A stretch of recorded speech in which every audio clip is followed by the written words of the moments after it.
Xicana Boxing here with Viddal Riley. You're no strangers to Logan Pauls and the Jake Pauls. This is your second going. How do you feel now that you got to deal with this almost circus that they cost? I know, man. You know, I'm used to it now. As you can see today on stage, I'm not giving it my energy as I was for the last fight because it doesn't require that. What I need to do is put my energy into training my guy and making sure he wins. You know, with JJ and Logan, they're more talkers. You know, they love to give the speech and stuff like that. Gib isn't that guy. He likes to get his hands on his opponent.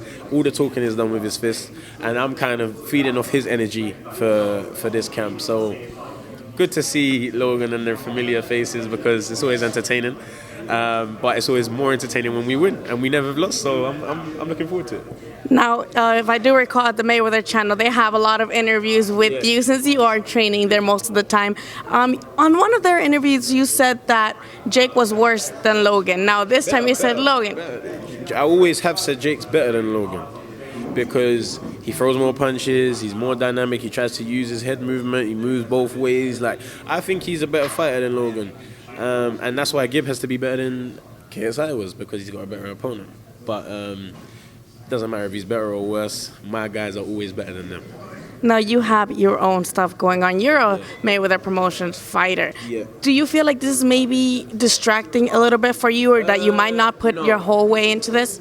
I'm putting my 100% focus and attention into this, and I know that this will be the last time that I put my 100% focus into this because coaching kind of just became a thing. I've never planned from 6 years old to be a coach for YouTubers and my guys, but I did plan on being world champion from 6 years old. So I have to get back on that track once this is done and fulfill that. And then maybe we can have an interview with a couple belts around me. That's the next aim. That's the goal.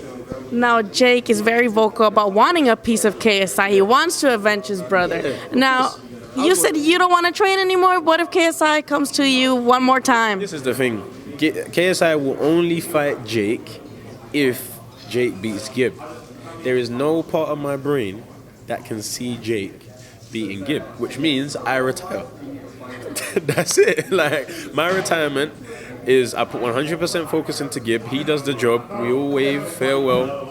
I'll retire undefeated as a coach. He can retire undefeated as a fighter, and we go our separate ways.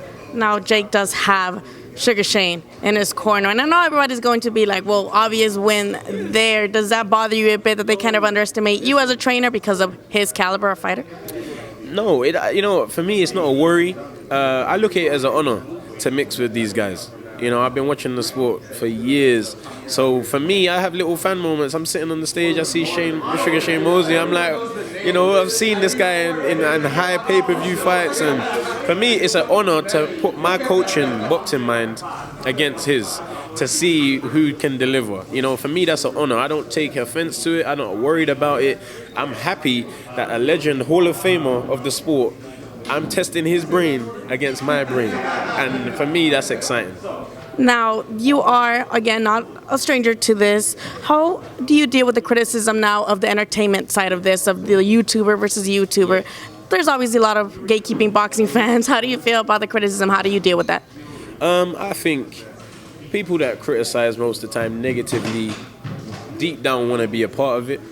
It's always huge when these guys fight, and a lot of fighters out there, like myself, working hard for years, wish to have their name on the backdrop, wish to be pay-per-view, Sky Sports, The Zone, and they haven't got there yet. And that can develop some bitterness within them, and they start criticizing the guys. I'm putting them through punishment, just like I put myself through. I'm sure Jake's doing the same. I'm sure Logan done the same. I know JJ did. So just give the guys respect, enjoy, and we'll move on.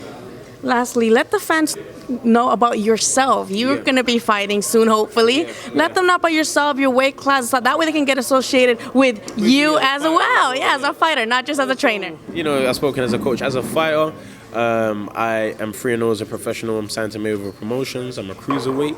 I should be fighting on February the 28th in Las Vegas. That'll be my first fight under Mayweather Promotions. I had about 60 amateur fights.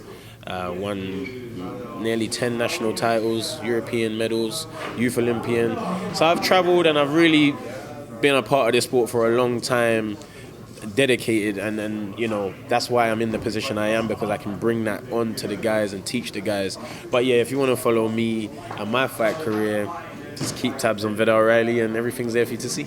Let the fans know where they can follow you on social media. That way they can keep up easily. So you can find my Instagram at IsItReal, which is ISITRIL. That's on Twitter as well. And if you want to subscribe to my YouTube channel, it's just Viddal, my first name, Viddal. All right, thank you so much, Doc.